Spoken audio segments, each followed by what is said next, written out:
What's up, everybody? We're here. We're like an hour and 20 minutes late, but there really is no late for this show. If you think about it, we kind of go when we want to go. It's a Wednesday night vibe. Later, earlier. Football though. There's a lot of interesting stuff in football. I mean, like there is. We had a pretty interesting time, as a society recently, which is something we're probably not going to talk about here. But we do have the lucky distraction of professional sports. I think that's the cool thing. We got the trade deadline. We got all sorts of interesting things. Great matchups this week too on the slate. Yeah, trade deadline. We were talking about this right before the show. Marshawn Lattimore goes to the Commanders. To me, and Mike Reedy and I talked about this yesterday on the waiver wire show. For me, that was the most impactful free agent or trade move at the deadline. The Commanders, their weakness has been their secondary. It's been their defense, and they got better. They're already 7-2. Is this a team, Herms, that can win the division? Is this a team that can maybe make some noise in the playoffs? I mean, look, at this point, the only real threat within the division is the Philadelphia Eagles, who themselves have had their own struggles with certain things. Right. Although it makes sense. They had to completely redo their entire secondary with a lot of younger, inexperienced players this offseason. Still got some weird things to work on offense, but they're mostly fine. Saquon's been huge, but I digress. Outside of that, the Giants aren't going to really do anything, especially like the Cowboys were already struggling. Now right. Dak Prescott's going to be out for a long time. Like this is a division that the Commanders have to lose at this stage. Their offense has significantly outperformed even my expectations. I knew that Jaden Daniels was going to be a good idea. I knew that pairing him with Cliff Kingsbury at least carried intrigue, but I didn't know that they were going to be this effective, particularly when we considered the fact that prior to the year starting, we're talking about a team that actively traded away assets, like right. Jahan Dotson being dealt away from the team, stripping right. away from the surrounding cast of your rookie quarterback. Seems a little bit weird, but like it's fine. It's okay. They're good. Like, I really, and also look, I've grown up in the Washington, D.C. area my entire life. People who watch the show know this. So there's a little bit of that I have going into it. But, because I'm around it, I really understand the context of how good it's been compared to the rest of my life to this point. Sure. And this is the best I've ever felt about this team. And that includes, mind you, when I was a senior in high school out there, listeners, that was when RG3 was doing his thing. That's when we were talking like the peak Mike Shanahan years, all that. Like that's when I was, doing all that. So like, even including that, I feel better about this iteration and what's happening than I even did back then. And I think as someone from that part of the country, that says a lot. Sure. So I loved Jaden Daniels. It's a school thing for me because LSU just turns out really good pro players. It's just the nature of the program. Jaden Daniels, for me, I thought he was probably the best quarterback in this class. Wasn't 100% sure. Thought he probably should have gone first overall. Glad he didn't, because if he ended up with Shane Waldron in Chicago, who knows what we're looking at with Daniels. Jeez. But also, can we give Dan Quinn some credit here? Like, yes. did we maybe shit on Dan Quinn a little bit too hard for that 28-3 collapse in the Super Bowl? Like, maybe that wasn't all Dan Quinn's fault. I mean, his system's a little bit complicated on defense, and I think the Falcons did their best to acquire pieces through the draft to accommodate it, and it just didn't work out. He deserves a little bit of blame as far as that goes, but at the same time, like, not every coach is going to succeed in their first stop. I think right. We're really seeing, being patient with guys and, certain head coaches getting second opportunities is warranted, particularly because in Quinn's case, being able to be one of the lead architects on the Legion of Boom project that took place, having a suboptimal stop along the way after that, but then coming back and completely revamping a Cowboys defense that now without him has completely fallen apart. Completely due to injury. But still, it says a lot. It really does. I thought this defense, especially through the first couple of weeks, was going to be historically bad. Like, really, truly terrible. They're not necessarily great yet, but they've improved. They have definitely. Well, and they have. And that's key. They have improved. And they're going to improve more with Marshawn Lattimore.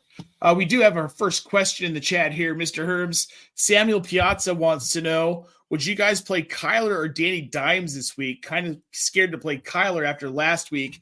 I am going to say Danny Dimes' matchup against Carolina is pretty nice. Arizona is up against here. I am pulling up the schedule. Arizona's up against the Jets. I might actually roll out Dimes over Kyler this week. I'm not ready to go there, especially because ever since Robert Saleh got let go by the Jets, their defense hasn't quite been the same. I know Albrecht is, stepping up, interim head coach. He's still the, coordinator leading that effort, but there's an element missing for sure. They're not quite as dominant as they were. And even then, as much as Danny Dimes does have a very good matchup, we're talking about two quarterbacks that have that sort of Konami code ability, but Kyler's is much stronger than that of Danny Dimes, and he also has better surrounding weapons. So I'm always going to bet on the offensive ecosystem and the individual player talent above anything else, which is why I'm going to lean Kyler. But I do understand where you're coming from being nervous about this, because let's be honest, the Arizona Cardinals offense is one coming into the season that I thought was going to be phenomenal, particularly now that Drew Petzing, last year was his first year as a play caller ever, definitely getting a little, getting some things out of the way. Kyler Murray only started in week 10 of last year moving forward. It was an abbreviated, period with him at the helm. So this full off season with a healthy Kyler, adding in Marvin Harrison Jr., we were thinking this was going to be a little bit better than it has been, but they have been, it's suboptimal results. Sure. So, especially in the NFC West, like all of the defenses are not nearly what they used to be. We were even talking about it before we went live. The 49ers defense, while still being very good, has regressed. The Rams secondary, especially with, Raheem Morris moving over, taking the job in Atlanta as the head coach, losing that on that side of the ball has made a significant difference. And the Seahawks are still rebuilding that defense in Mike McDonald's image. It's going to take some time. You would assume that within this context that the Arizona Cardinals offense, with all of their weaponry, would be able to perform a little bit better than they have, but I don't even know where I'm going with this at this point. I'm sorry. I don't know. I think about this a lot, though. This is what we do. I get what you're saying. Kyler Murray, ultimately at the end of the day, his upside is higher, right? And I think that's what you're trying to get at. And I agree. So, but it's situational for me with Dimes this week. You're playing a very bad Carolina team. Brian Daboll's, he is coaching for his freaking job right now. They need a big explosive week. So what are you going to do to get that big explosive week? You're going to throw the ball to Malik Neighbors, and you're going to put Dimes on his feet, and you're going to give the ball to Tyrone Tracy. Yeah. So for me, just because of this matchup and because of what the situation could be in this game, I like Dimes. I think he's going to get weird points. I think Kyler Murray's still a QB1 this week, and this is an oddly really good decision to have to make. Like, you're in a good spot here, Sam. You could really go either way. The safest play is Kyler Murray, and you're right. The safest play is Kyler Murray. Daniel Jones, and this is going to sound really stupid, he could be like QB3 this week in this matchup, and it would be on rushing upside alone. I don't think that sounds stupid at all. I mean, if what you're saying is this is your moonshot big Daniel Jones week swing, then this is his best. It's happened this year multiple times. Like, I get where you're coming from. Yeah, and that's all it really is. Like, if you're looking, okay, Sam, let me put it this way. This is how I'm looking at it. And Herms, I think you'll probably agree with me here. If you're looking for a floor play, the safest play, it's Kyler Murray. He's going to get you a safe amount of points. If you need to score, like your opponent has CMC lined up this week and you're scared about his point output, throw in Danny Dimes, because you might lose because you put Danny Dimes in, but you also might blow the guy out because you put Danny Dimes in. Yeah, it's a feast or famine type situation. I want to throw it over to Toronto Dave with the party emoji. It's good to see you, buddy, over there in safe ass Canada. Aaron Hudson, he wants to know, Herms, would we start Baker or Russell Wilson this week?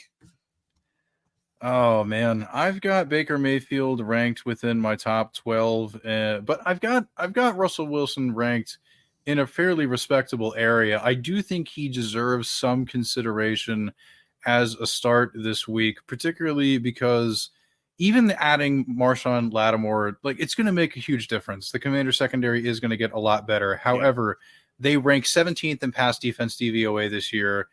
It's still, like, Emmanuel Forbes is still going to be out there giving up some big plays to some of these guys. And Russell Wilson, since becoming the starter, averaging 271.1 passing yards and a touchdown and a half per game in fantasy terms, amounting to 19.3 points per game and 4 point per passing touchdown scoring. I think the floor is relatively safe. I think this is actually, it's not dissimilar to the argument we just had between Kyler and Danny Dimes. Like, I think sure, it's insane to me how successful the Buccaneers offense has been, despite the fact that they're missing Chris Godwin and Mike Evans. Like, Baker's magic, dude. Baker's magic. If Todd Bowles had just grown a pair and gone for two, we might be having a different conversation on Monday or Tuesday about the end of that Tampa Bay Kansas City game. We might be talking about a 7-1 Kansas City team. Tampa Bay took them to the brink. Like, no one has this season. It was impressive. That said, if you want to boom, I think Russell Wilson could be QB1 this week. The QB1 this week. I think it's going to be really high scoring. I think the Vegas over-under implied total was like 45.5 for total points. I think that's a little bit low. I really feel even for as much as the Steelers like to run the ball and do the whole ball control thing, I think that just the nature of, I don't know, we've seen this Commander offense just air it the hell out basically the entire season. I think we're going to see a bit of a marathon back and forth game script in the second half, and I would smash the over on that. Look, I've said it many times on the show, I'm not a very big betting guy. I don't really understand a lot of that stuff, but I understand that. And I do think that, like, the trickle-down effects from even me taking that stance and how it permeates out into the fantasy world makes it so that, like, I'm very highly interested in all key offensive players on both teams this week. It's going to be very cool. Well, okay, so here's a question. Since Mike Reedy and I talked about the Mike Williams trade yesterday on the show, which you weighed in on live in the chat, and we appreciate it. I want to know how you feel about Mike Williams. And there were some comments from Aaron Rodgers today on his spot on the Pat McAfee show, where he was asked about DeAndre Hopkins and how quickly he acclimated into the Chiefs offense.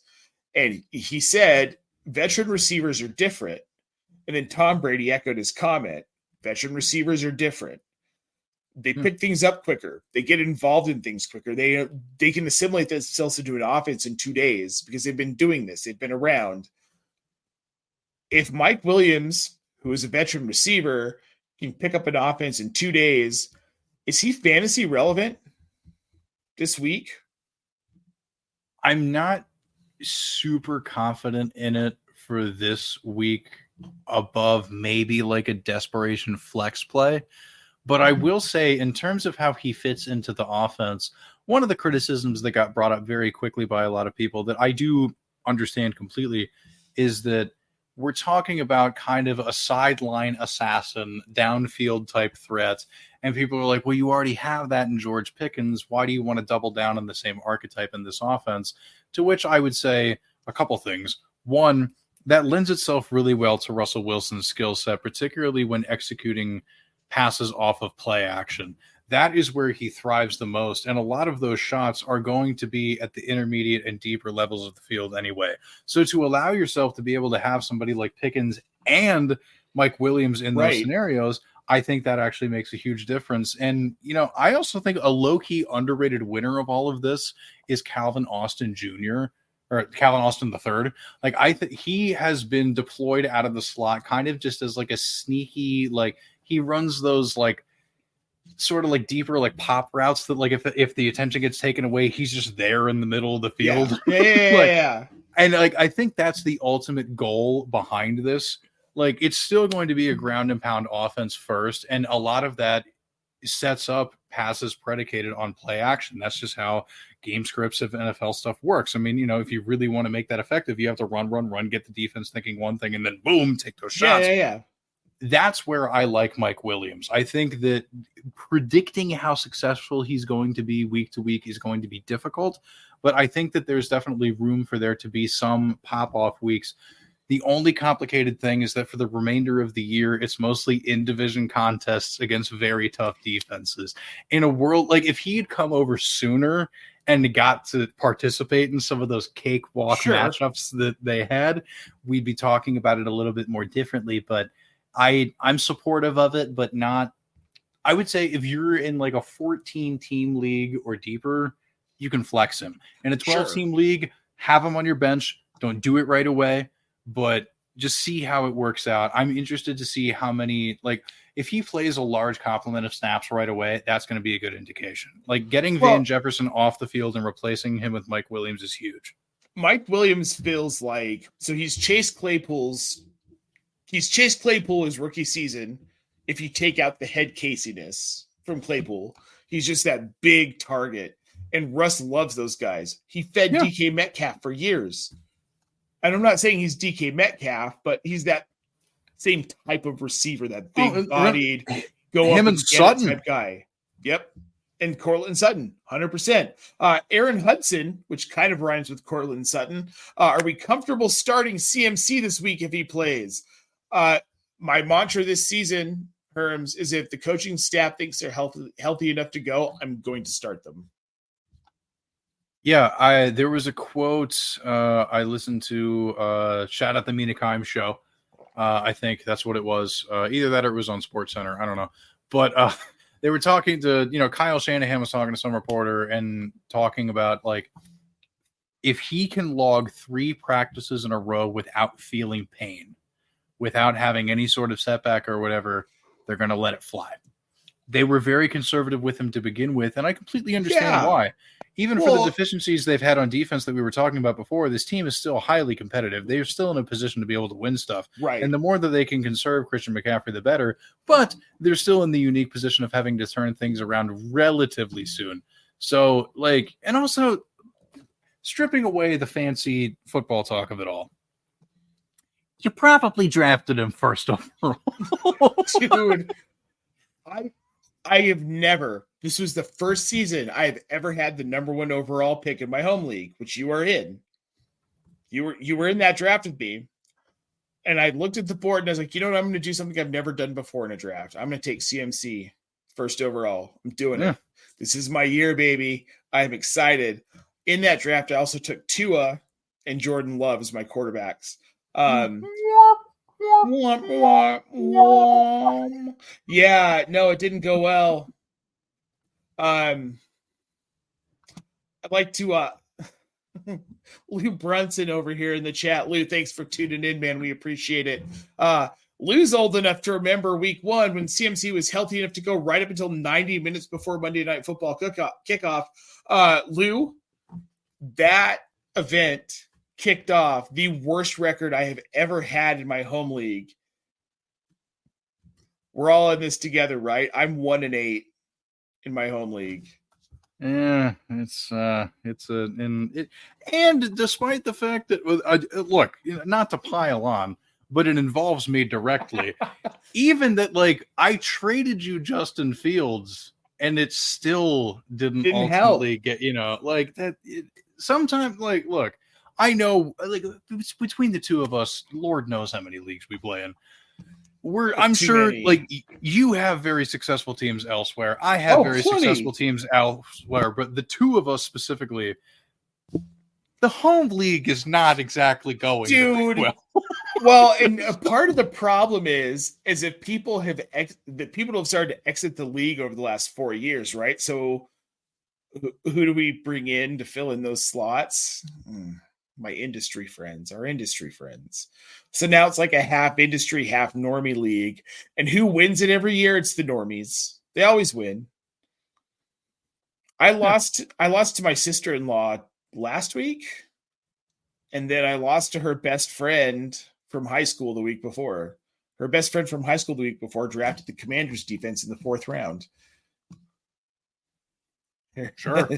YOLO. So yeah, I think we're comfortable starting CMC, Aaron. I think that's where we're at with this. Thanks for making me relive my terrible home league draft. Derek Buck over here in the chat. He wants to know this week, Waddle or Leggett? I'm going to say Waddle. I'm going to agree with you there. I mean, it's definitely been frustrating with the Miami Dolphins offense as a whole, unless you're a Devin Achane manager, in which case, congratulations, you have successfully drafted the person who literally breaks fantasy football. But before we continue the rest of this, I just want to point out, because I brought it up, 17.8 points per game as a receiver alone with Tua in the lineup. That's what Achane's doing. That's basically like having Nico Collins receiving and whatever else he adds as a rusher. It's nuts. But I don't know. Leggett, like, I'm here for it. I'm here for the Panthers doing their thing. The Giants secondary is not too complicated. Bryce Young has looked a lot more comfortable over the last couple of weeks compared to anything we saw from him opening the year or last year. But they're still learning, you know. Like, I will bet on an offense that's been struggling, that has at least shown us something before in the Dolphins, rather than betting on a team on the ascent, quote unquote. If we set the bar low, it's still ascending. It's technically true. It is getting better. I'm not wrong per se, but it's when you start from the pits of hell, it's not an upward trajectory is not the most impressive thing in the world. Jesus. I mean, it's true though. I know you're not wrong. You're not wrong. So here's how my simplified answer to this is Jalen Waddle, his upside every week that he's on the field because of the Miami offense that he's paired with Tyreek Hill is in wide receiver 1 territory. He could be anywhere from wide receiver 3 to wide receiver 12. And that wouldn't surprise me. Xavier Leggett's ceiling is somewhere in the back end of a wide receiver 2. Yeah. So if Waddle's on the field and they have a competent quarterback who's not Skylar Thompson or Tyler Huntley or Mike White, well, actually Mike White's not bad, but you're starting Waddle, and it's not even close. Yeah. And also, just very quickly, the Los Angeles Rams 26th in pass defense DVOA this year. It's much better. The Giants not much higher at 24th, but we're still talking about 2 very advantageous matchups. And at that point, you just err toward the better player. No offense to Leggett, but as of now, that's Waddle. Yeah, I mean, I don't think he'd take offense to that. I think he'd agree. Mike Heisel wants to know 49ers or Chiefs defense this week, 2 points per sack. I mean, the Chiefs are getting at quarterbacks. They're up against the Broncos. Broncos line has been a little bit better. They might be able to protect Nick's a little bit better. And he's slippery. 49ers have got this week the Tampa Bay Buccaneers. I would probably go with the Niners defense against Tampa Bay.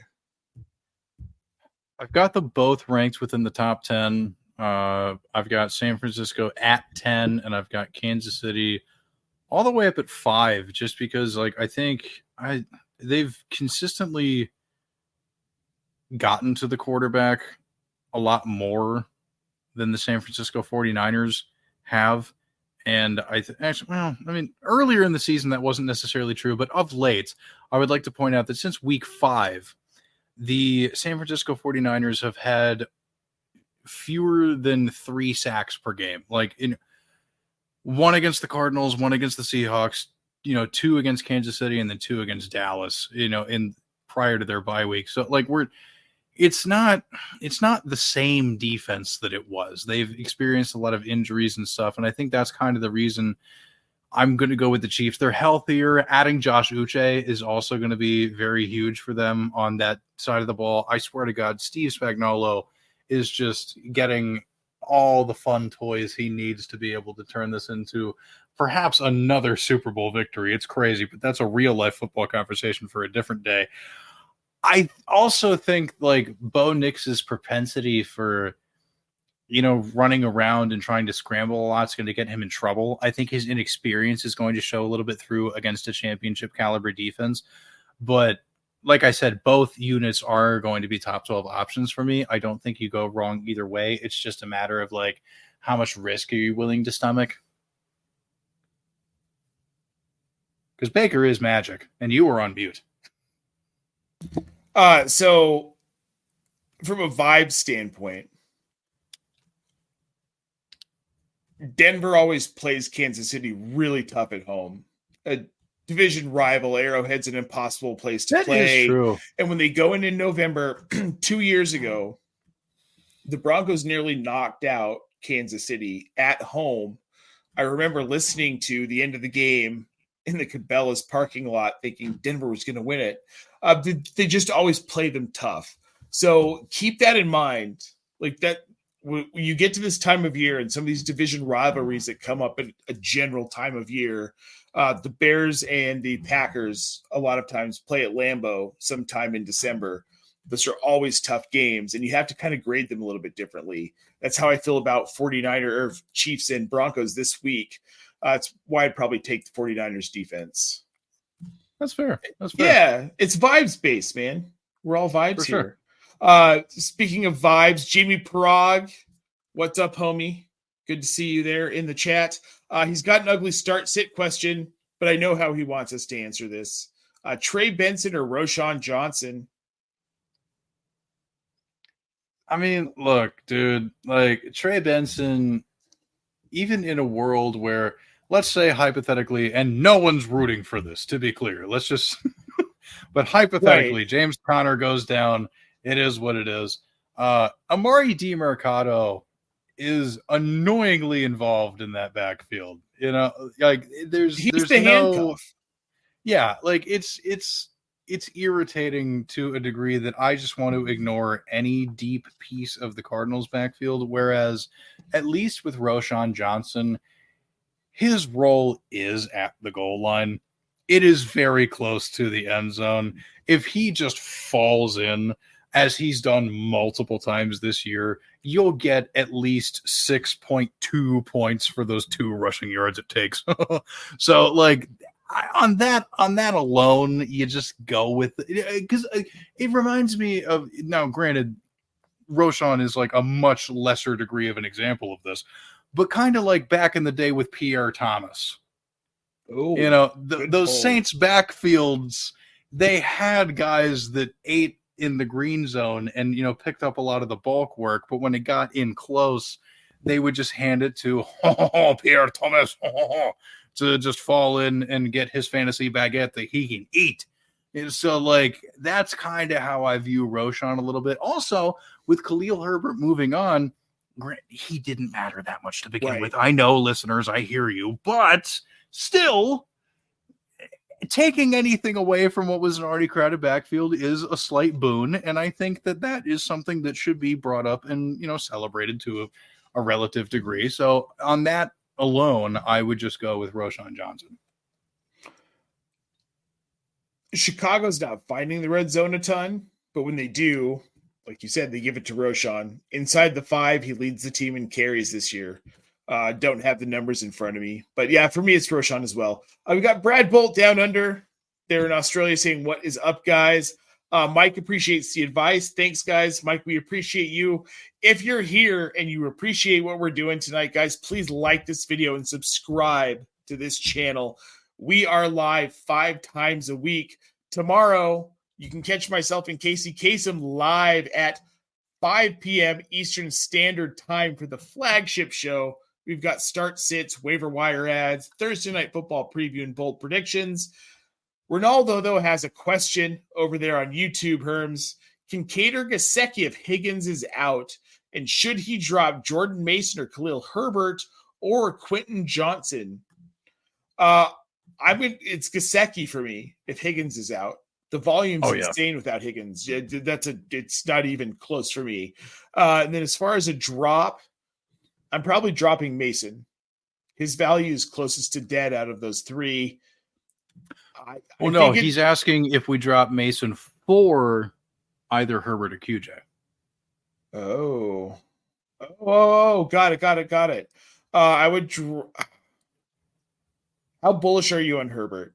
Because I'm torn on it. Okay, and I'm glad we have an opportunity to discuss this because this is another one of the really big trades that we got. So I'll first start just with a quick, sort of deviated path. I'm not worried about what this means for Chase Brown. It doesn't matter. It's fine, dude. It's whatever. Zach Moss being out for potentially the rest of the year with a neck injury means that they had to add somebody who can at least borrow some of that work share to be part of it. That said, I think the value of those touches in the Bengals backfield is going to be greater than what Quentin Johnston brings to the table. One of the really interesting things about Quentin Johnston, and I want to shout out Ryan Heath, my coworker over at Fantasy Points, pointed out that Quentin Johnston has 30.8 fantasy points on busted coverage this year, which is 53% more than any other player and accounts for 44% of his total fantasy output. There are a lot of really fun metrics that I can point out about the Los Angeles Chargers increasing their pass rate over expectation over the past 3 weeks that inspire optimism for the receiving options in that game. That said, I'm not yet ready to ascribe that optimism to a guy like Quentin Johnston, who is primarily reaping the benefits of cornerbacks just losing their minds in the middle of plays. So give me a guy who's going to at least receive enough of a workload to carve out low-end flex value in a backfield that wants to be at least relatively split. Over, I don't know.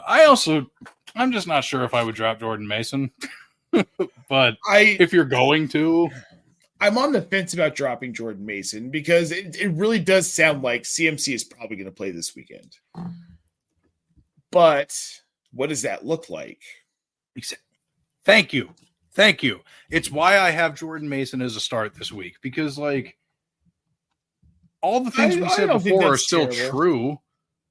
They're still struggling, but they're in a window where they have to win now, so they have to play him. But how much do they have to play him? How much do they want to ease him back to make sure that he's eligible and healthy for them in a potential playoff run? That is a legitimate concern. Oh, 100%. Brad Bolt stoked that Carolina traded Jonathan Mingo off to the Cowboys.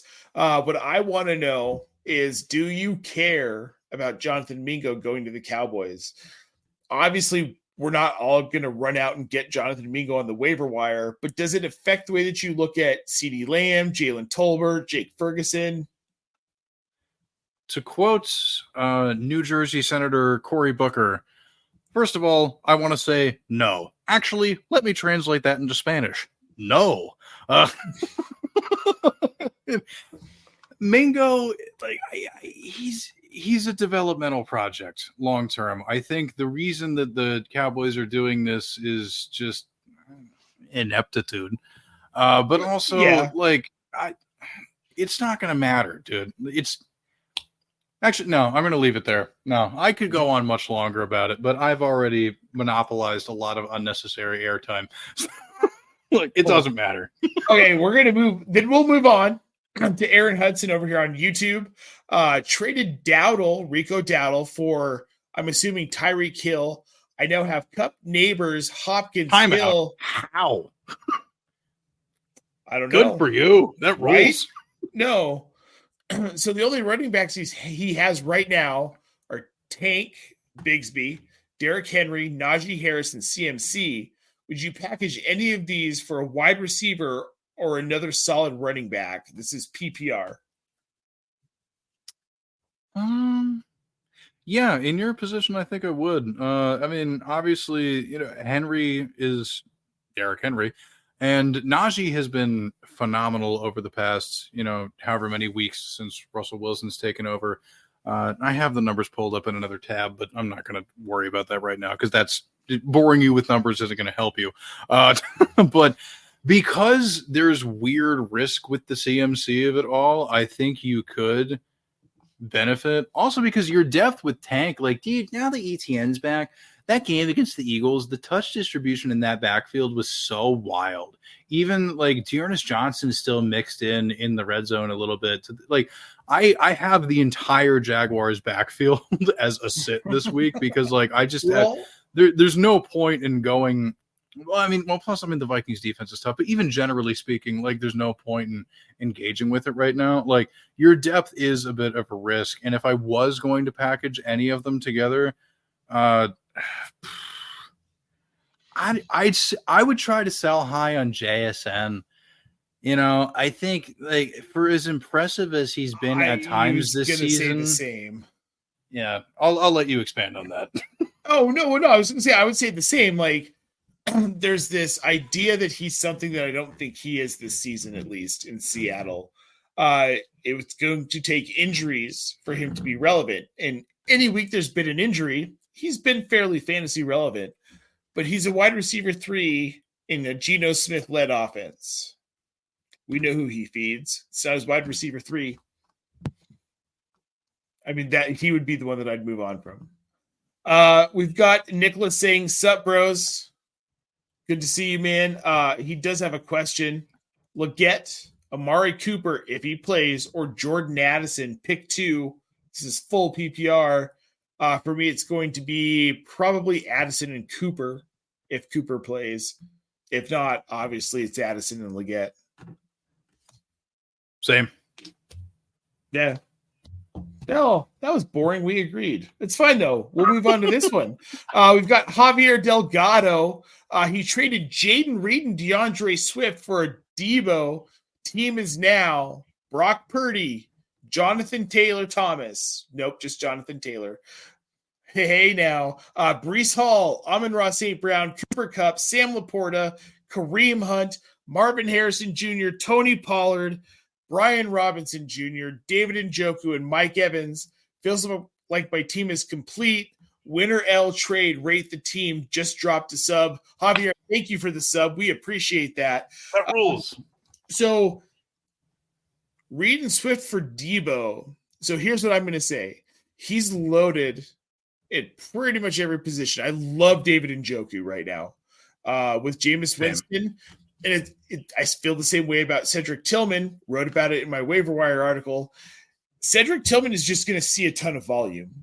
It doesn't matter if they're winning or losing, and it doesn't matter if Jameis is throwing 3 stupid-ass picks in the second half trying to catch up.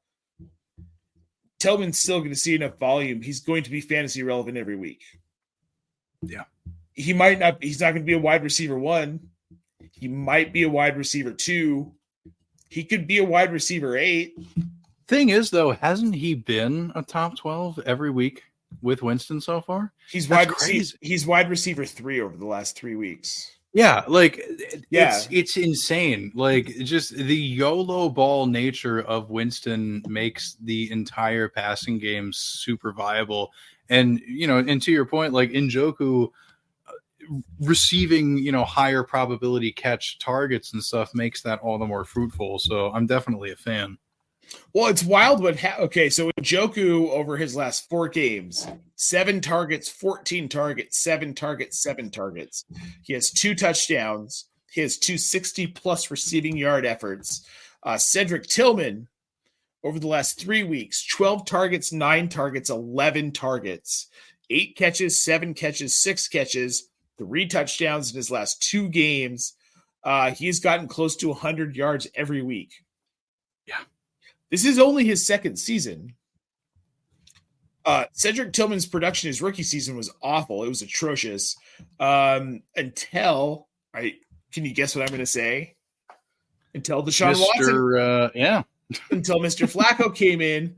All of a sudden he goes from a nobody to 5 targets, 6 targets, 4 targets, 8 targets, 2 targets, 4 targets, 6 targets in week 18. Just in Cincinnati. Running those 9 routes, dude. Just boom. Running the 9 routes. But you have a quarterback who will support you running those 9 routes. Yeah, we got way off track. Javier, thanks for the sub. This is what we do. This is our late night show. I would say overall, the trade, not my favorite, but your team, dub, and I like your chances. Yeah. Augusto Kashishian. I think I said that right. Augusto, if I didn't say it right, drop in the chat and tell me how to pronounce it. I want to make sure I'm getting you guys' names right here. His running backs are Brees Hall, Alvin Kamara, Chase Brown, J.K. Dobbins, Kareem Hunt, Nick Chubb. Wide receivers, Drake London, CeeDee Lamb, Calvin Ridley, Juwan Jennings, and T. Higgins. Then he's got Bowers and Hawkins. Nope, T is just tight end. Then he's got Bowers and Hawkinson at tight end. Would you trade Dobbins for Reed or Hunt for DJ Moore? Ooh, I've got a hard stance on this. Okay, well, if you've got a hard stance, start it off.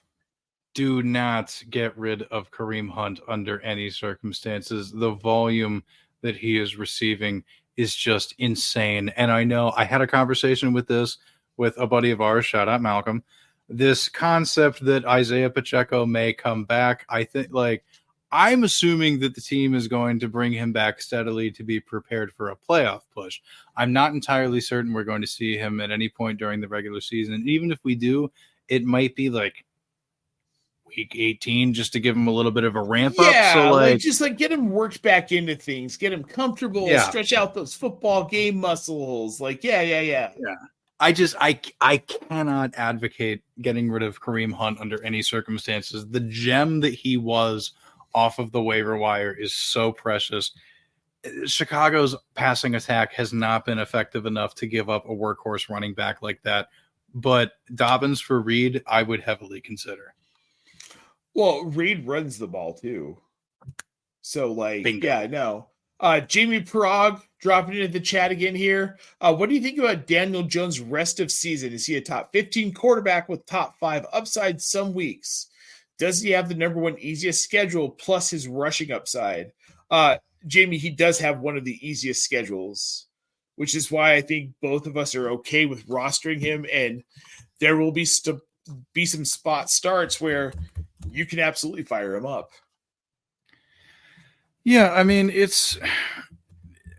I care more about it for superflex formats than I do. Well, sure, and I think that's the caveat quarterback. With this. Yeah, because I mean, in the grand scheme of things, Daniel Jones is still 25th in EPA per dropback. It's not great, but that dimension that he brings with his legs is something that we can't ignore. Right. And it kind of like we were talking about earlier, like your entire confidence in him this week is predicated around the fact that it's a really cake matchup, and he's proven this year and at times in the past he can execute in those cake matchups. I'm not ready to say top 15, but I would say he hovers around it, on the lower end, maybe top 18. Yeah, top 20. I'm confident that he'll be helpful. I'm not confident that he will be dominant. I mean, I'm here for it. Cole Edgar, which side would you rather have? CeeDee Lamb and James Cook, or Malik Neighbors and Kenneth Walker rest of season? Man, I'm trying to. Here we go. Okay, so in 5 games with Cooper Rush in 2022, CeeDee Lamb secured a 32.9% target share, 41.2% of the first read targets, and 16.5 PPR fantasy points per game. I just want that fact to be out there for everybody who's worried about, Dallas without Cooper Rush. Sure. He's not a world beater, but from a real life football perspective, he's not the worst game manager in the world. I don't think it's going to be, doom and gloom. And for that reason, the CD neighbors of it kind of cancels out for me, because I think Lamb will be fine. And then at that point, you're asking Cook or Walker, and I would just... It's Cook. Yeah, for me at least. No, it's Cook for me too. We've got Jesus in the chat. How's it going, fellas? It's late, man, but we're doing great. We're talking football. We're living the dream here. How can I get my stubborn teammates to trade? It's very frustrating, mostly when a trade clearly benefits both. Jesus, I feel your pain, man. My home league will not trade. Herms, you know this. You and I are the only ones who have executed a trade in that league this season. How do you get your teammates, your league mates involved in trading? How do you make it a thing in your league if they're people who just simply, maybe they're just, I'll be honest, when I didn't really realize trading was much of a thing until I found Dynasty. Yeah, it's not as frequent in redraft, and even when it does happen, like most of my trades that I've done in my home league over the years have been like, now mind you, I mean, I'm good friends with everybody in the league, but the people that I'm closer with are the ones that I tend to make the deals with. What it really comes down to for me, and I know like this advice is going to sound batshit. Probably but, not. Like, I think there's a value to accepting trades that have a perceived, not lopsided one way or the other, but like a perceived, oh, I think this guy won and I think this guy lost. Like, I think making trades that are, because I think what really hangs people up is this concept that everything has to be vitally equal within perception right here, right now. And part of what makes trading fun, if you can do it, is trying to, kind of beat the market, beat production and try to buy into something that may seem like ridiculous in week 4, but end up looking genius by week 7, like those types of things. I think taking bigger swings without doing something stupid is going to be helpful in terms of like it sets a precedent. I think people will look at these trades and be like, "Whoa, okay, cool, all right, wow, I that was surprising," and then it gets people like I had this issue in my home league forever, but now over the past like couple years or so, like we're out here, we're wheeling and dealing and everything's fine. Like, it just takes one person to be like, look, I know this trade looks weird right now, but I'm confident in it. And who cares? If you just set the precedent and just break the seal on that shit, I think everybody's going to feel a lot better about doing it, because I think there's an embarrassment factor. I think there's like nobody wants to look stupid. And at that point, we get really hung up on making things super equal. It's like, well, my trade calculator, like there's just so much fucking, that's not going to help you long term. No. Like, so I think that's what it is. It's like, it's psychological, dude. So there's a trade once in Major League Baseball. You'll remember this one. The Boston Red Sox traded away Adrian Gonzalez, who at the time was one of the best first basemen in the league. He'd come over from San Diego, signed a big contract. Josh Beckett, the classic 12-6 curveball that just mystified people, also won a World Series with the Marlins. And Carl Crawford, speedy Carl Crawford. I remember this trade very well.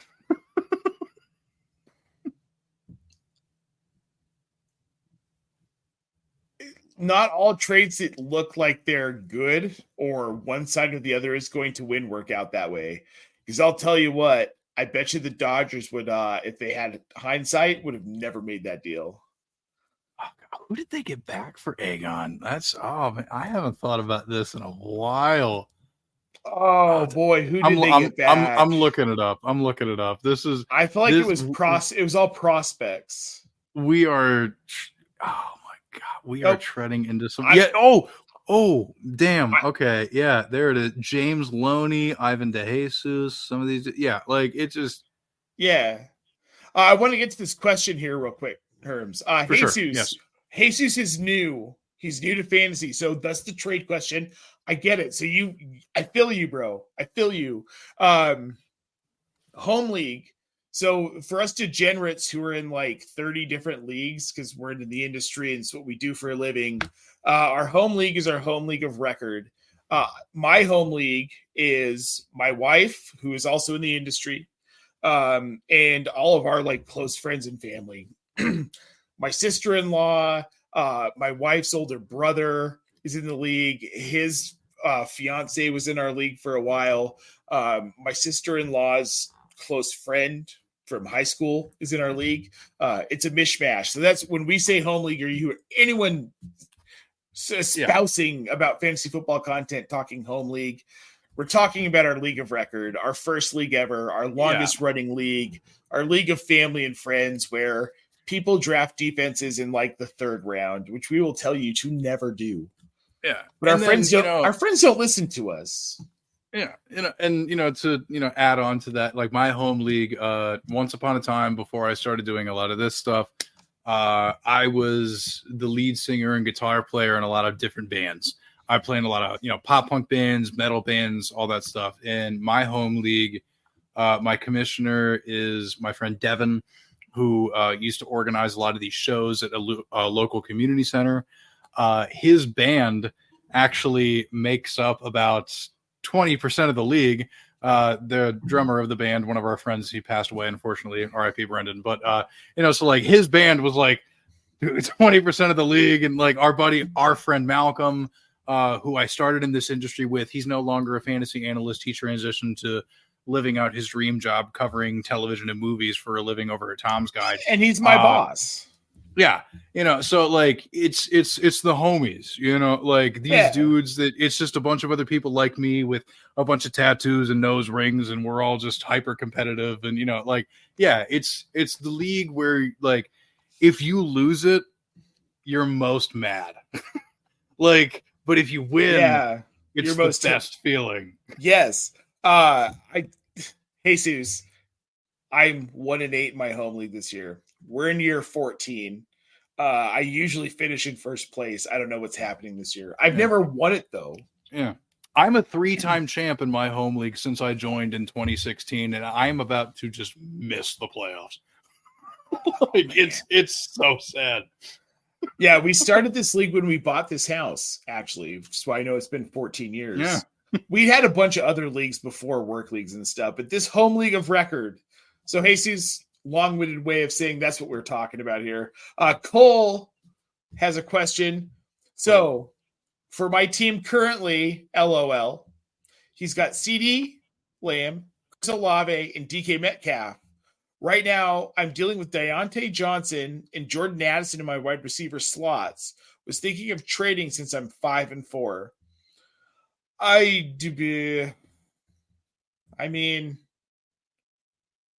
try and move. If you can move Olave for something, I would do that. I think that's going to be difficult though, because the last report I saw is that he's visiting with independent medical sources to, they're still trying to figure out if he's going to land on IR or not after taking that hit. Like, Cole, I would ask if you're still around, just please tell us what's on the rest of your team. That's the trade. Yeah. Oh, okay. Which we already talked about. Yeah. No, I'm realizing that I'm referencing something. Oh, you're good. Yeah. It's late night. We're all tired. Nicholas. I'm assuming Johnny Smith or Taysom Hill versus Atlanta. Based on my research this morning, I'm going to say Taysom Hill has the boom potential that Johnny just simply does not have with Tua at quarterback. Yeah, I mean, Jonnu's snaps and route participation are just fading. Yeah. Now that Tua's back, it's a much more wide receiver focused offense when Tua's around. Also, kind of everything we were saying earlier about Devon Achane and how ridiculous his receiving role is and stuff. Like the upside for Jonnu's just not there anymore. It's unfortunate because it was fun while it lasted, but we're definitely kind of past that prime. Yeah. Okay. So we've got the Smitty here wants to know Baker's got a toe issue. There was some talk about that. He's still going to play. So I don't care. He's the man. Dude, he is the man. Somebody buy me a creamsicle Baker jersey for Christmas. Oh my God, dude. That would be the vibes. I told you. I asked for it last Christmas and everyone laughed at me and no one got it for me. Is all I wanted. Good. I'm buying you one. You're not buying me a Baker creamsicle jersey. I'm doing it. Stop it. You're not doing it. You're coming out here. You're coming out here before Christmas. You're not bringing me. No, stop it. Okay, the Smitty trade Ramondre for Tyreek Hill. I'm assuming this is a question. My other running backs are Jordan Mason, Chase Brown, and David Montgomery. Wide receivers are Tank Dell, Drake London, and Mike Evans. Yeah, I would be completely okay with moving Ramondre for Tyreek Hill. However, I would then turn around and try and flip Tank Dell for like an RB3. Someone that the normies don't love, like a Tyrone Tracy. Yeah, I mean, it's solving a problem while creating another one. Well, and I don't say that as a criticism. I mean, like, no, these are the realities of some of the fantasy rosters. That's what you have. That's what you have to do. My only trepidation is that, like, for as weird as Ramondre's season has been, when he booms, he really booms. And CMC coming back renders your depth piece of Mason kind of useless to the point where you only have 2 running backs at that point. Whereas Evans at least is going to come back reportedly after the team's bye week this week. Or no, not this week, next week. Like, so like it's coming up relatively soon for the Evans return. I think you could probably sustain wide receiver value off of the waiver wire rather than having to do it via trade. That would be my only thing. I have an idea. Smitty, got an idea. Go get Khalil Herbert on waivers. Make the trade. Get Khalil on waivers. Then try and move the combo of Dell and Mason for a future pick and for a wide receiver 3, like flex option guy. People I'd be okay with.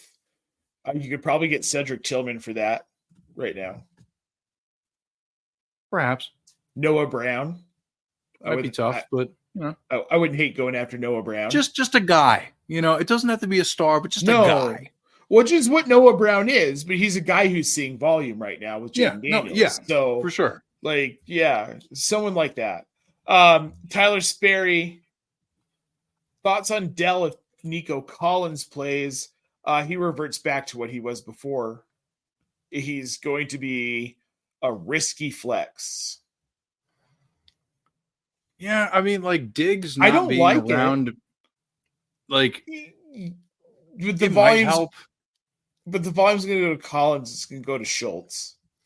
Also, the Houston Texans passing game has just been atrocious of late. Like, it really is a huge problem. Like, the amount of pressure that teams are able to get through that offensive line to Stroud to the point where he just has to boot out constantly is not exactly the situation that you want him to be in. Like, I'm nervous about Dell, if only because the ecosystem's a little bit wonky right now. I'm not even thinking about it in context of the Collins return at all. Like, they just have a lot of fundamental issues to work out. But, you know, time will bear that out. Dell's a long-term hold for me in Dynasty. I love Tank Dell. I'm not looking to move him right now. I don't think his value is high enough. But when Nico Collins comes back, I think Dell fades. And it's just the nature of what that offense is. Jesus chiming back in. So basically the league he's in with his soccer buddies. So yeah, that would be it. That's your home league. He's been playing fantasy for 2 years without any punishment or prize money, but they're instituting prize money this year. So he's paying more attention. We love it. This is great. Jesus, you're getting it into. Oh, dude, this is gonna rule. It is gonna rule. Jesus, please subscribe. We've got a lot of stuff on this channel, and you can find us on Twitter too. I'm at Nate Polvogt. He's at CH_Herms. Hit us up on Twitter. Happy to answer your questions. I started playing this dumb game in 1992 with my dad. He worked for EchoStar, which became Dish Network. I was a high-level graphic designer. They had their fantasy league, and it was all on paper. So he would come home on Friday from work before there was Thursday night football. That was like really the early years of Monday night football, with a stack of 12 pieces of paper that had everyone's lineup written on it. My dad on Monday nights, listening to Deerdorf and Gifford and Michaels in their gold jackets on Monday Night Football, would score all of the league teams. That year, somebody bailed right before the draft. My dad asked, do you want to play? Do you want to try this? I was 10. I said, yeah, let's do it. First pick, Randall Cunningham. And I fell in love. Like sitting there and hand scoring games from the paper while you're watching Monday Night Football with your dad. What's not to love? Dude, yeah. Right? And it's like, and it reminds me, like when I was a kid, I started playing at in my area where I live, we had a fantasy sports camp run by my 5th grade history teacher. And we all did that. We wrote out the scores and all that stuff, pen and paper and stuff. Like, yeah, just get into this. It's fun. It is fun. It builds community. It builds friendship. It builds camaraderie. It's such a good thing. I'm glad you're taking it there. Yeah, seriously, though, this is awesome. We look forward to seeing more of you, Jesus. Please chime in here. Nick Arajo wants to know, he traded Pickens or should he trade George Pickens for Tony Pollard? His running backs right now, Herms, are Josh Jacobs, Javonte Williams, and Bucky Irving. Wide receivers are the one and only Malik Neighbors, A.J. Brown, and Cortland Sutton. On this list, the only player I'm worried about long-term is Cortland Sutton. And for that, I wouldn't move Pickens for Pollard. I'd find another... I would try and move Sutton. If you can move Sutton for Pollard. Actually, and even if you can't get Pollard for it, like I think just moving Sutton in general is probably your better move. Like you're going to get a lower tier of running back out of it, but you're going to add to some, like keeping Pickens with Neighbors and AJ Brown is a much greater depth. Yeah, I was going to disagree, but you make a really good point on that. I think from a depth perspective, the Sutton component is going to be probably your best bet. Well, he's inconsistent, but he's had some peak weeks, and you can move him at value now. There's no guarantee he's going to be consistent. Dude, next week is going to be little Jordan Humphrey. Did you remember that Brandon Johnson, number 89, is on their roster? Nobody did, but you're going to remember next week when he catches a touchdown pass. Hell yeah. I want to thank Jamie here. Optimus is the best. Jamie has been following us for years. My first waiver wire show with Fantasy Intervention back in 2020. I remember Jamie being in that chat. Jamie's the best, guys. Go follow Jamie on Twitter at Jamie Parag. Great dude. Now, the Smitty, would you trade for a wide receiver? I'm 4-5 and I need to win. I mean, probably. Sounds like you need one. Throw your roster in here before we get out of here and see what we can do. Oh, well, no, that was the one where it was Dell, London, and Evans. Oh, gotcha. Yeah, I mean, if you could move Dell for, you know what I bet you could get Dell for? Or you could move Dell for? Terry McLaurin. Not with Nico coming back soon. I think that window passed. Dell plus? Well, with his roster, I don't really know what the plus is at that point, unless you're going to try to. Isn't one. Unless you would trade Mason to the CMC manager and like hope they have a decent. I don't know, Smitty. I'll admit you're in a tough spot. Like, I'm not going to lie to you. Like, this is definitely. Like, I think London's playing. Everything I've seen. He's going to practice. I don't think we're worried about Drake London. Yeah. Plus, I mean, like, I don't know. We still got 2 more practice days. We've got plenty of time before we got to start worrying about that. Wednesday is not going to give us answers. Jamie wants to know if we'd go after Josh Jacobs in redraft right now. Good opportunity to buy low. Packers on buy. Coming up, they've got Seattle, New Orleans, Minnesota for the fantasy playoffs. That is pretty good matchups. Minnesota is going to be brutal, but like Seattle and New Orleans, you can do definitely. Like it's going to be, yeah. I don't think I'm going after Josh Jacobs though. I'm not actively like I don't know. I wouldn't be super. I'm not going to go out of my way to make it happen, but to Jacobs' credit, the volume's nuts. Like he is one of those backs that is just getting the work, and and it's the thing I talk about all the time. Even like on OptimusFantasy.com, shout out the redraft, one QB redraft strategy article that I published. Yep. One of the things I really hammered at was the concept of just chasing safety. Like your lineup and your roster is a collection of points. It doesn't matter where the points come from or how they're distributed. You have to be able to put together a threshold of a minimum amount of points every week to be able to give yourself a chance to win. And the best way to do that is to invest in players who see a significant amount of volume, because basic statistics and probability tell us that the more the ball is in your hands, the more that things are going to pay off. And a guy that sees as many touches per game as he does is going to be somebody that is going to elevate your overall scoring floor and help you clear the weekly hurdles as you head into the fantasy playoffs. So from that standpoint, sure. But I'm not going to sell the farm for him by any means. I think if you're going to go for a workhorse back, you can shoot a little bit higher than Jacobs, but you could also do a lot worse. Okay, well, what if you're Jamie and you're playing chestnut checkers? He's looking to add him as a bench spot. Change your mind? Yeah. Okay. Yeah. Go for it. Yeah. The Smitty in a 2 QB league thinking about offering Flacco to the AR5 owner for DK. He only has one quarterback. Do I need the guy that owns DK to lose?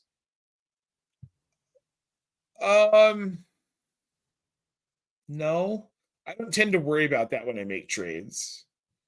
Yeah, your team is your team. I can't really worry about your matchup going forward or strength of schedule or whatever. It's so hard to grade in fantasy. If you can get DK for AR or for Flacco, that's a pretty good swap. I'm not mad at that. True. Yeah. What I am mad at, Herms, is it's been an hour and 10 minutes. Damn. We read a little. I know. But we're going to rock out of here. Guys, you have been great tonight. We appreciate We barely even got into the show sheet. I didn't put up dude, I made all of these like best of rookies. We had mid-season awards. We had playoff predictions.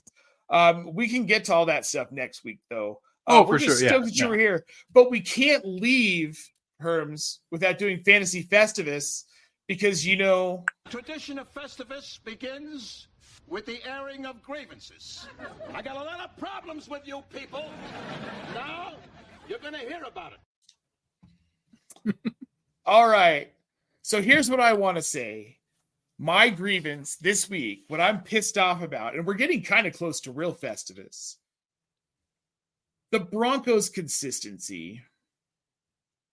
Come on, man. Javonte Williams specifically. Could we just get a consistent 15 to 20 carries out of the dude? I drafted him pretty heavily. You looked at this offense, Bo Nix at quarterback, Javonte Williams, full year removed, plus from the injury.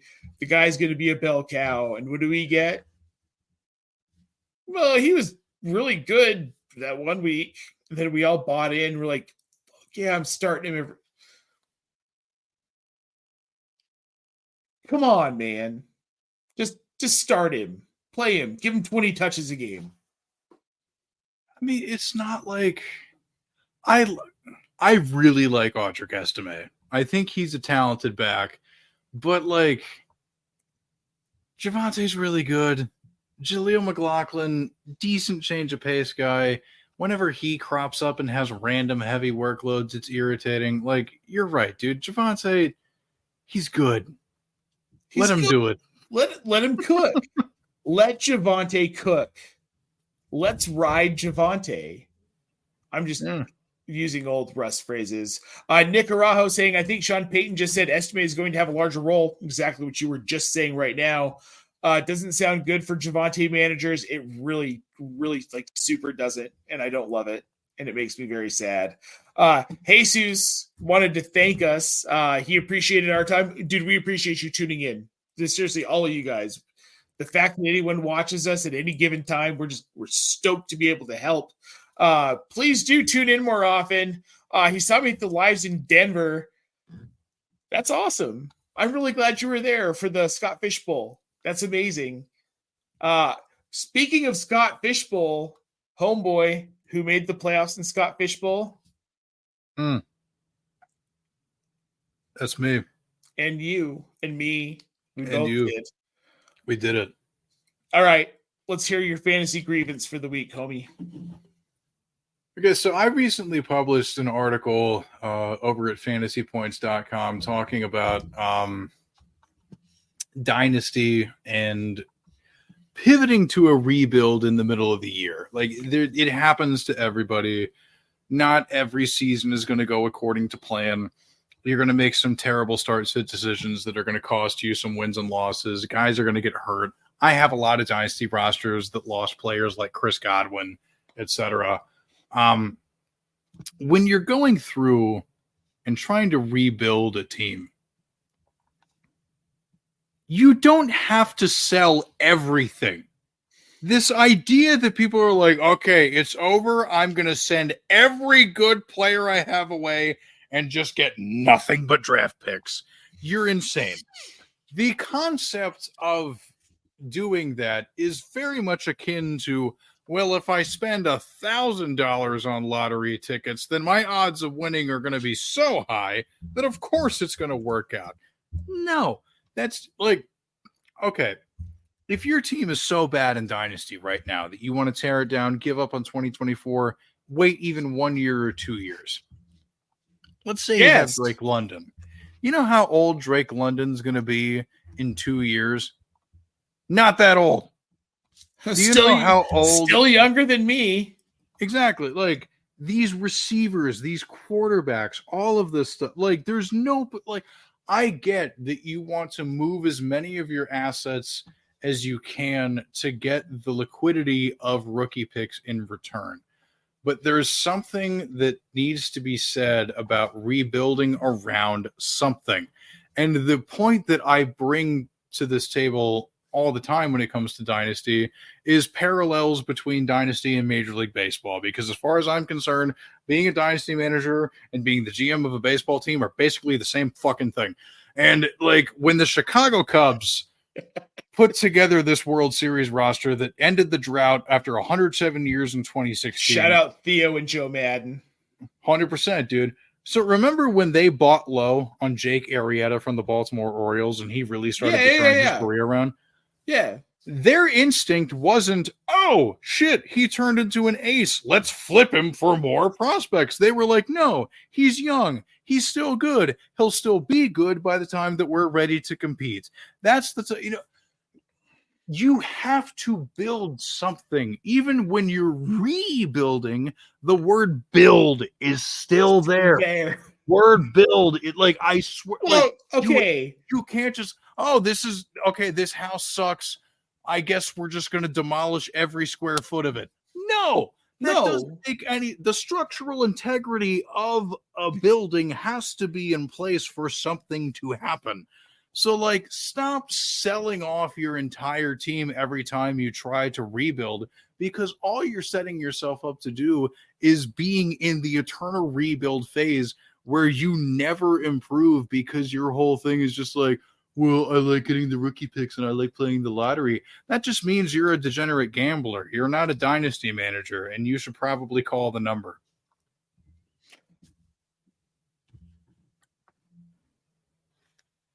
It makes me insane. And there are certain people who you and I know that we're in leagues, dynasty leagues with, who there are times when they'll send out trades and we're like, look, dude, I'm not just going to sell, right? Yes. Like, just because you sent me 4 players for my 2 doesn't mean that I'm instantly going to jump at it. In fact, I'd have to drop players to pick up your scraps. I'm not doing that. And then you have those managers who are constantly in rebuild. I'm rebuilding. I have been playing Dynasty for 5 years now. I have 20 different Dynasty teams. Not one of them is in a rebuild. Do you know why? Because I don't know that word. I'm not rebuilding. I'm refocusing my teams to get to a championship. And so I'm going to make the moves. But so I have a team where I have Aaron Rodgers. He's my QB2. But you know what? He's been a really good QB2 option for me, and I didn't have to move other parts to get another quarterback. That team with league medium is I'm 16-2. 14-2. Focus on, even in Dynasty, just focus on winning. These strategies built around tanking and doing whatever just are no longer viable. The average Dynasty player has gotten so much smarter to the point that and I interviewed Ryan McDowell himself about just production recently. struggle for a different article. And even he admitted 2024 is the 10th anniversary of him publishing this and introducing the theory and strategy into the universe. And even he's like, yeah, I would probably change my mind about losing on purpose. Because the way that young players are making fantasy impact right away as soon as they come into the league these days means that you can still skew young in your drafting without sacrificing the entire first year of your franchise for the sole purpose of trying to get the 101 for a player who may bust. I mean, think about all of the people who no, maybe not at the 101, but think back in the day. I know, it was before I was playing Dynasty Fantasy Football. I was more in the Dynasty Baseball realm at this point, doing a different version. But when N'Keal Harry came into the league, it was like, oh, of course, a wide receiver won in that class. Of course it's going to work. Or in 2020 or whatever, where it's like, oh, Clyde Edwards-Helaire, he's going to the Chiefs. It's going to be brilliant. Well, guess what? Shit doesn't always work. This guarantee that you think you're giving yourself, it's still odds based. There's still no guarantee to any of it. So just try to be competitive, because the point is to win. I don't know about you, but I happen to like money, and the leagues that we play in are for money. So if you want to get a little bit, if you want to get a little bit more of this in your life, and you want to, spice up, things that are going that's how you do it. If you want to be like Herms with props, yeah, I bro, love it. Look, I love it. Want to sit here, if you want to sit here and try to be like Herms, this is wonderful. You get this from playing smart. Yeah, I'm telling you, if you want to be like Herms, you got to be out here in these streets, and you got to go whap whap whap whap whap whap whap. That's how you do it. Stop being afraid. Stop trying to just do this shit down the line. Just try to make effective moves and work within your windows, baby.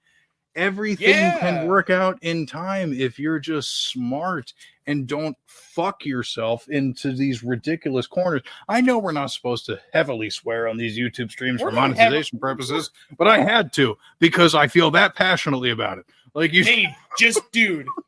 So you see that I put the Let Herms Cook banner down there. I had to. Yeah, dude. It annoys me to no end that people just think that entering into permanent rebuild cycles that take them 5 fucking years to get out of. So this is why we do this. Yeah, it is for fun too. But Lou, know your strengths when it comes to being a dynasty manager. If your strength is evaluating rookies, as mine is, by all means, set it all for picks. But if you're not used to evaluating rookies, suddenly pivoting into only rookies is a recipe for a 10-year rebuild. Lou, you are 1,000% right. They get it. They know. Yeah. I also want to point out, he said that Sean Payton's been saying Marvin Mims will get more work for 2 years now. Yeah.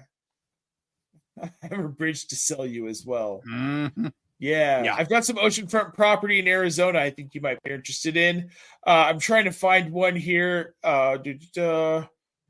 Someone loved your rant, and I'm trying to find the comment here because I really liked it because your rant was beautiful. I made this show like 15 minutes longer than it had to be. There we go. Lou Brunson, it was a good rant, Herms. Recently rebuilt, just did it just the way you described it. It worked out so much better than if I just sold for picks. Here's what I Thank you. Here's what I'm gonna say. Picks are they have a speculative value, if that makes sense to all you guys. We don't know what they're actually going to be worth. So in hindsight, if you spent a 101 on Caleb Williams, that pick wasn't worth as much as you thought it was. Because it's speculative. So you don't know until you get what you get from that pick. I will always be on the side of a tangible, known asset versus a speculative asset. So when I'm making trades, instead of throwing in a bench player, I'm probably going to throw in a couple extra picks. Where it's like, hey, I've got these 2 third-rounders sitting here. That equates to Alec Pierce at this point. So I'll make that move because Alec Pierce is a tangible known asset. I don't know who those picks are going to turn into. Yeah, or the alternative is like if you do want to seek picks primarily, do that, but on the back end of it, try to add a young player who is just waiting for an opportunity to ascend. Find a young running back in an ambiguous backfield that is maybe blocked for now, but the contracts ahead of them on the depth chart are going to expire and maybe they'll ascend to relevance later. Like, take chances, because here's the thing, on top of getting those picks, you're also acquiring a player who theoretically has a value upside that can be traded for more than you bought into them initially anyway. And like, it sucks, baby. It's flipping, like, I don't know. It's not everything has to be the liquid rookie pick asset. Not everything has to be trading for these, like, because going back to baseball again, like if I'm, trading away a stud starting pitcher and I'm looking for 3 to 5 prospects in return, I want at least 2 of those guys to be already at double or triple A. I want some of those guys to be really close. And if you want to send me a guy in rookie ball or short season A that's still working on their shit, i.e. a 2027 second, a 2026 third, whatever, like that's one thing. You can still play that lottery of youth while getting something that is going to help you sooner rather than later in return. Like that is just, even Jamie, dude, like this, like if you had traded for a guy like, let's say, like this is a perfect example. At the end of last year when Flacco came in, Tillman got all that work like you were talking about earlier in the show. If you had bought in on Tillman as a part of just a low-key package to move something, you would have acquired an asset that blossomed into something beautiful. And that was a hell of a lot better than just playing the pick lottery. Oh, dude, 100%. It's not the pick lottery. The Nate and Casey show, 5 p.m. Eastern every Thursday. We're going to have fun. We've got start sits. We've got post waiver wire ads. We've got bold predictions. We've got Thursday night football roundups. And then on Friday, I'm not going to be there, but Mike Reedy will be riding solo for the DFS show, 4 p.m. Eastern Standard Time. He's going to have all of the main slate picks you can possibly think of. And then while I will be gone, this gentleman to my, well, it depends on which way you're looking at us, left or right, one of the sides, is going to be manning the Q&A for Optimus, 6 p.m. Eastern this Friday. If you missed the Q&A, though, pop over to Reddit, 11 a.m. Eastern Standard Time. r/fantasy football is the subreddit. We're going to be answering your start sit questions live right up until kickoff. We're handling like 1,000 questions a weekend. It's been beautiful, and we would love to have you come over. Sub to the channel, 3.2 million people. Herms, it's huge and rabid. Massive. It's huge. On that note, folks, we're going to get out of here. For C.H. Herms, I'm Nate Polvogt. We appreciate you tuning in. Please like this video, subscribe to our wonderful channel. We'll be back tomorrow with everything you need to succeed here in week 10 of fantasy football. Until next time, adios.